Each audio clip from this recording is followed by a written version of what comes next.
Okay, so this is reading for week 5 of Mental Health and Learning Disabilities. And it's a paper by Blakemore and Chowdhury, 2006. This is one of the recommended reading.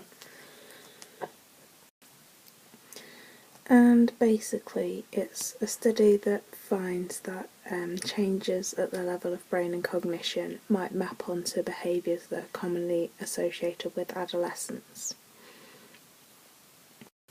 So it reviews the grey and white matter development that happens during adolescence and looks at the implications for executive function and social cognition during puberty and adolescence at the same time. So I'll skip straight to their implications for teenagers section. And they suggest that, based on the results of the studies they discuss in the review, that puberty represents a period of synaptic reorganisation. And because of this, the brain might be more sensitive to experiential input in the realm of executive function and social cognition. And it compares it to sound categorisation and language acquisition. An experience with executive functions and social cognitive skills might be more difficult to incorporate into brain networks after they've been established at puberty. They do emphasise, though, that it's speculative and they'd like further research with different disciplinaries included, with educational researchers and cognitive scientists and neuroscientists, etc. They've said that this area of research can contribute to the debate about juvenile crime and suggest that there should be a dialogue between psychologists and parliamentarians to shape the future legislative procedures about adolescent social behaviours, because adolescents are regarded as rational, autonomous humans who can choose their actions and should be held responsible by law, where actually the role of brain development in causing problem behaviour in adolescence should be explored, so it could actually cause it, possibly. And they might explore the long-term psychological effects of having an ASBO, being punished, etc. So the second bit of recommended reading for the lecture is the study by Durkin and Conti Ramsden from 2010. It's a review into the research of social and emotional functioning of adolescents with SLI, and focuses on peer relationships, peer friendships, bullying, emotional difficulties and psychiatric difficulties.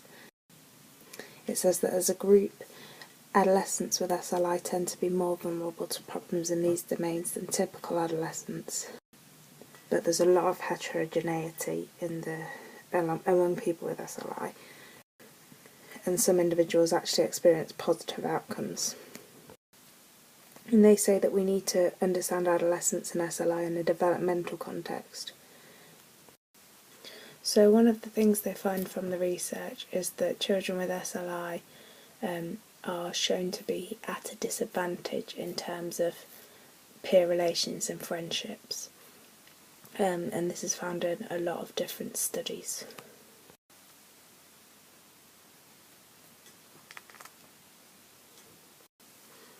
But also that language wasn't actually the strongest predictor, there were other factors that kind of interlinked.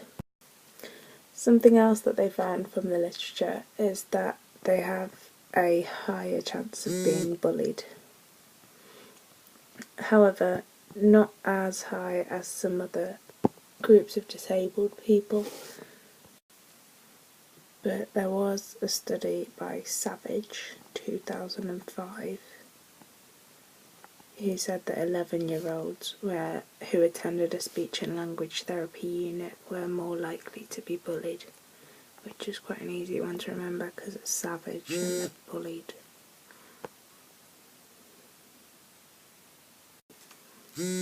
But they also draw attention to the fact that they're also likely to be bullies themselves. But they say that there's no research that they've seen that addresses that in specifically children with SLI, just children with special needs in general. Durkin and Conti Ramsden 2010 also discuss the studies that examine quality of life and psychiatric outcomes in young people with SLI. For example, they say that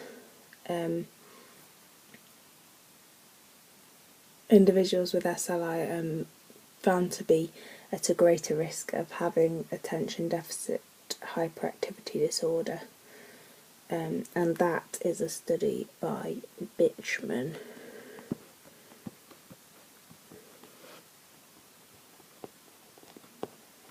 Which is spelt slightly differently. Oh, it's Bitchman et al. And it's it's 1996. You rub that out. Yeah, so Bitchman et al. 1996. And that's ADHD. And that's quite easy to remember because ADHD is a bit of a bitch, as we know. Oh, and the same guy in 2001 found that they also have greater risks of anxiety disorder. So I'm going to write anxiety 2001.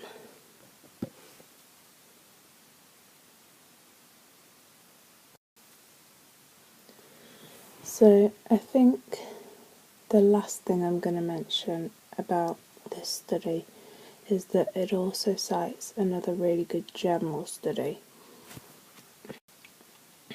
that says that measures of mental health and emotional well-being are in themselves typically verbal and sometimes quite demanding of language skills.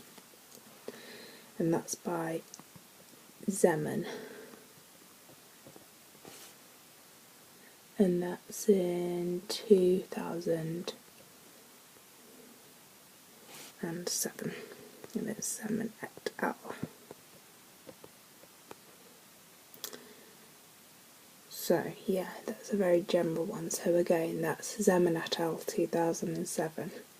And it says that measures of emotional well-being and mental health are typically verbal and quite demanding of language skills. So it's Zeman, which sounds like lemon. And I don't know how lemons link in with measuring mental health, but I'm sure you'll remember it because I'm just talking crap. So this is a study that I've read by Tantum in 2010. And it basically says that the distress and disability that's caused by Asperger's syndrome are a consequence of the actual syndrome itself and of any neurological disorders that might be associated with it.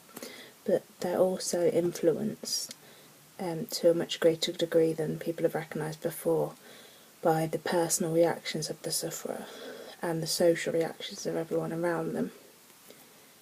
And it identifies an important type of personal reaction, and that's the development of a psychological disorder secondary to Asperger's syndrome. It's talking about how there's growing evidence that it's common, and people with Asperger's syndrome might have affective disorders and anxiety disorders and conduct disorders. It says that the manifestations of the disorders might be altered by the presence of the Asperger's syndrome. And then it just talks about treatment and how it might include psychoeducation, social change, medication and counselling. Just as a correction, this study is actually 2000, not 2010, so we'll just change that there. 2000.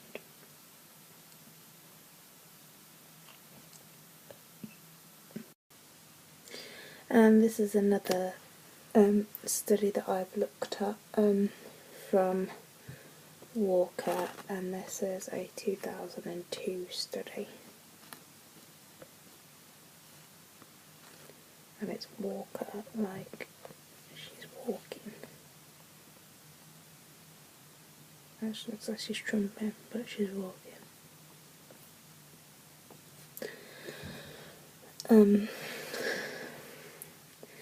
And it basically says that there's an increase in secretion of gonadal hormones and of stress hormones at adolescence.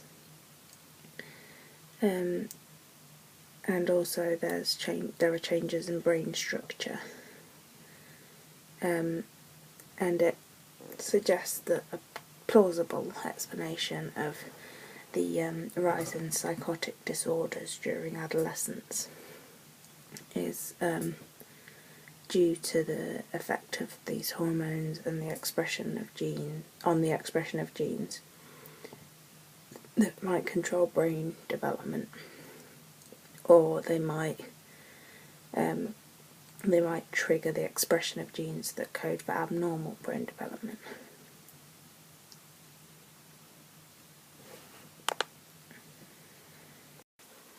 And finally, for this reading section, this is a study by White et al. From 2009. It talks about anxiety and poor stress management in children with autism spectrum disorders.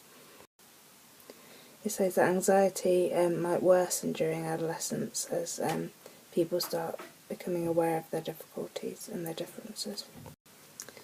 And it's a review of 40 papers, and it suggests that anxiety is common in children and adolescents with autism, and says that the assessment of anxiety disorders should be conducted using multiple informants and multiple modalities, as they often don't display age-typical symptoms of anxiety. And it mentions how there's not many very well controlled studies in this area. Okay, so the questions for this area. Which literature review suggests that anxiety often occurs in adolescents with ASD? That's White et al. 2009. Which study suggests that hormone surges in adolescents might lead to mental disorders?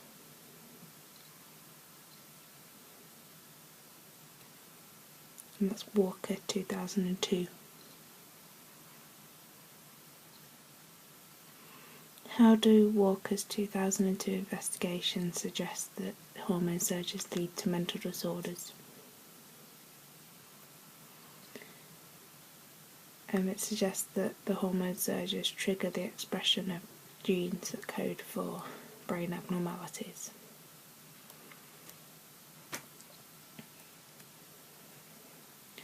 How many papers were reviewed by White et al. 2009 on anxiety and ASD? That's 40.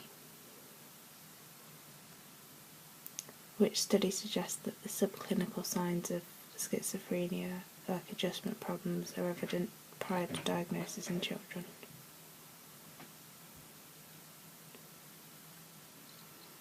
That's Walker, Bon and DeForio, 1998.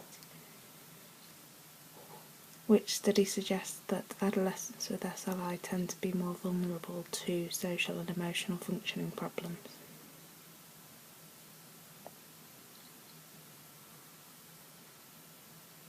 That's Durkin and Conti Ramsden, 2010.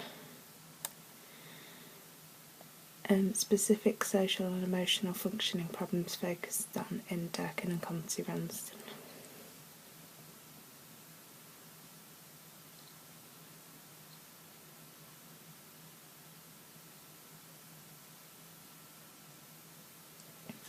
Peer relations, peer friendships, bullying, emotional difficulties and psychiatric problems. What's the reference for psychological disorder often occurring secondary to Asperger syndrome? That's TANTEM 2000?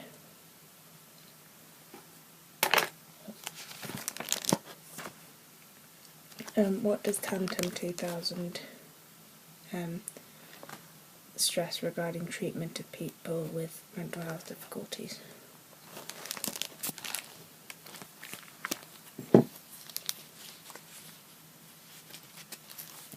It's that they should be assessed for Asperger's syndrome in order to provide experimental support.